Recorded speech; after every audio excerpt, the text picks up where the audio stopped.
It amazes me that people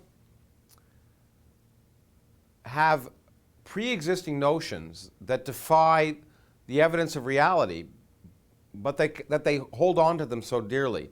And one of them is the notion of creationism, or in fact, look, Senator Marco Rubio, who's presumably a reasonably intelligent man, and maybe even educated, was asked, what's the age of the earth? And ultimately, either because he actually believed it or he was trying to appeal to some constituency, had to argue that it's a big mystery, that somehow we should teach kids both ideas that the earth is 6,000 years old and that it's 4.55 billion years old, which is what it is.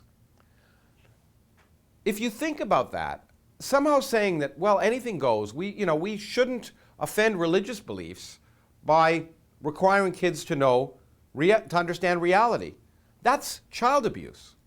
And if you think about it, teaching kids or allowing the notion that the earth is 6,000 years old to be promulgated in schools is like teaching kids that the distance across the United States is 17 feet. That's how big an error it is. Now you might say, look, a lot of people believe that, so don't we owe it to them to allow their views to be present in school? Well, as I've often said, the purpose of education is not to validate ignorance, but to overcome it. 50% of the people in the United States, when we probe them each year with the National Science Foundation, think that the sun goes around the earth, not that the earth goes around the sun. When we ask the question, we provide the question, the earth goes around the sun and takes a year to do it, true or false? Almost every year, 50% of the people get that wrong. Now, does that mean in schools we should allow the anti-Galilean and Copernican idea that the sun goes around the earth to be taught? Absolutely not. If in fact, the very fact that people don't know that, and the very fact that enough people are willing to somehow believe the earth is 6,000 years old, means we have to do a better job of teaching physics and biology, not a worse job. The last thing we want to do is water down the teaching of biology because some people don't recognize that evolution happened.